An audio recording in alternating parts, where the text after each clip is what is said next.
Welcome back.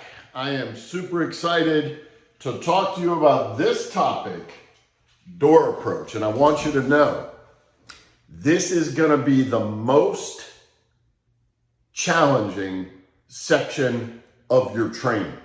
This is also going to be the most important section of your training. This is mission critical for what you're doing here in this 90-day sprint, is to learn the door. So I understand this is new for you. Maybe you've done it before, maybe you haven't.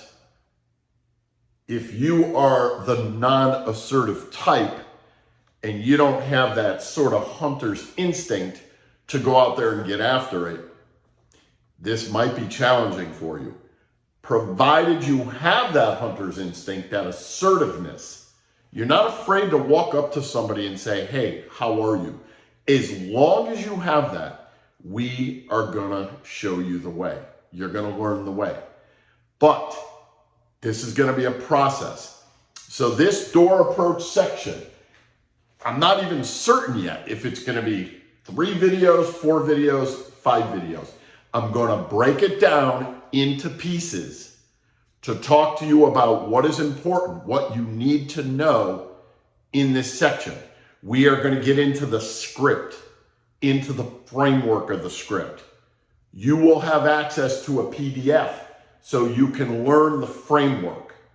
Now, what you're going to learn here in this video is, first and foremost, is these 4 things. This has to do with your intention, your body language, your tone, and lastly, the words you use. So if you were a guessing person, what do you think would be most important when you're at the door with a total stranger?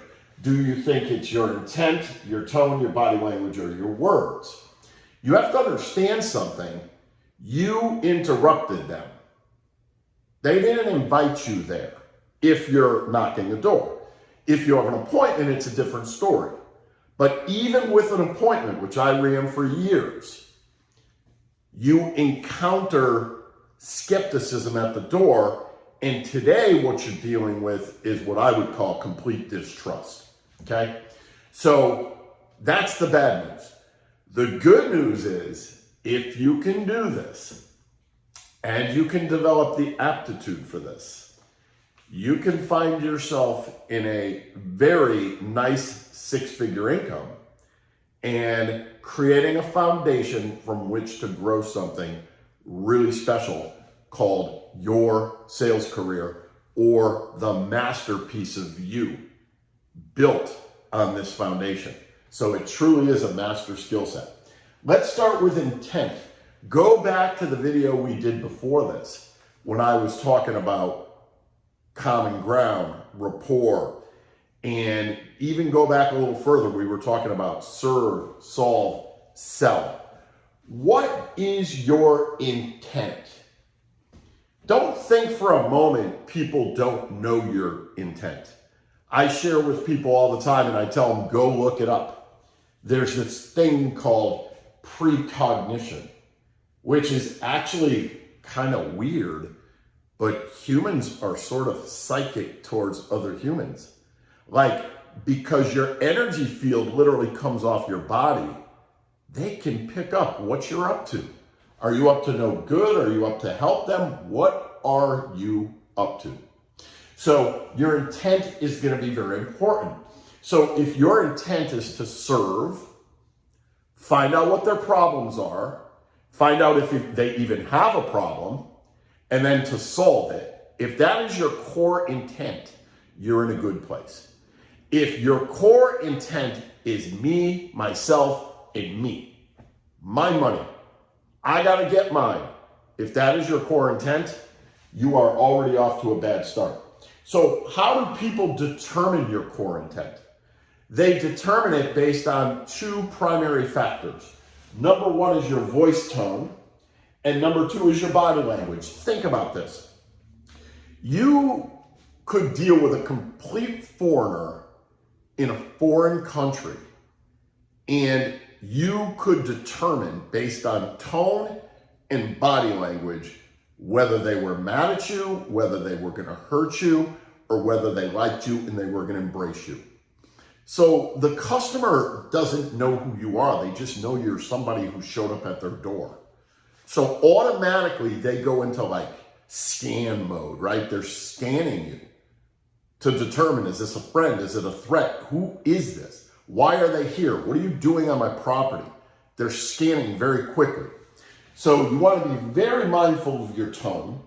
And when you're at a door, you want to tone down, even below where I'm at this training with you. You guys know me.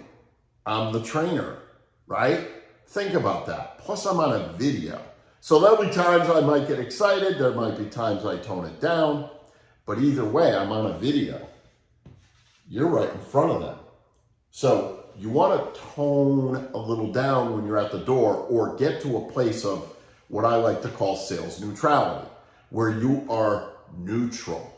You are not there with a vested interest to get that sale, or what some people call commission breath. Your body language is going to speak when you're at the door. Are you square? Are you sideways? Sideways is less of a threat. Stepped back from the door. Do they have steps, or is it flat going right to the door? If they have steps, I would step down below to the bottom of the steps, not in the breezeway or in that area. I would step down 6 feet back, 7 feet back. So you give them space. They can come out if they want to, right? But body language is going to be so important, and you're going to learn from me. I'm going to teach you how to put your hands here, how to do different things with your hands. Literally, you'll notice when I talk, I use my hands. Showing your palms, just so you know, is a sign of safety, right? Whether they're open or like this. When your hands are hidden in public speaking, they tell you never drop your hands below like right here. Always have your hands so people can see your hands, right? It's very similar with door knocking, because the hands are the body language. So they're scanning you, your tone, and what's going on with the body. Is this person a threat or not? Once they get past that, then the words matter, okay? So words do matter, but tone and body language matter way more. And that's not just me saying that. That's based on science. In a moment, I'm going to show you some research, which is why I was holding this paper. I'm going to show you that in a moment. But first, I want to bring up our next point, which gets into the research. Do people do more to avoid pain, or do they do more to gain pleasure? How do people roll? How does psychology work? Will they do more to avoid pain or gain pleasure? Well, here's what we know, and we now have the research. I've known this for years, okay? I knew it because when you've done so many demos in so many houses, and you've dealt with so many strangers and gotten so many doors, you just know. You know what you said that works and what didn't through trial and error. I've known this for years. So at the end of the day, here is the thing. People will do way more to avoid pain than they will to gain pleasure. So a lot of people in the door knocking space, they'll be like, oh yeah, we're doing this super duper thing and it's on sale and we got a special and it does this and it does that. And they just start firing away with the benefits of the product. But we know strangers in particular are more likely to pay attention moving away from pain than towards pleasure. When you start talking to them about towards pleasure, they automatically start to shut down, and we know this. Look at this. This is research. People are about 2.5 times more motivated to avoid pain than pursue gain. And remember, you're dealing with strangers. This comes from Kahneman and Tversky prospect theory. So now we even have science and we have research backing this.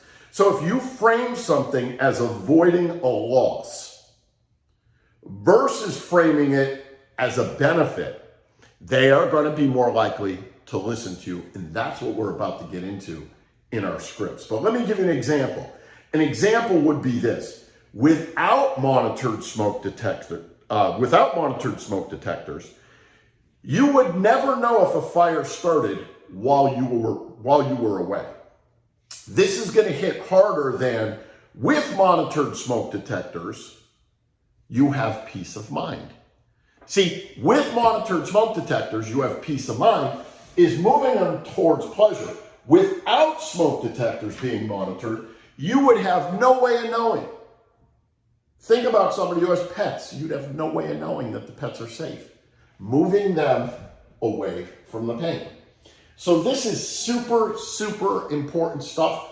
I recommend you watch this video again because I can tell you from being in this training space, I don't know that anybody's even talking about this. So this 90-day sprint, we're breaking it down psychologically. We're not just going to give you the techniques, but we're giving you the science to prove that this approach we're teaching works. And that is video 1 for door approach. I'll see you on the next video.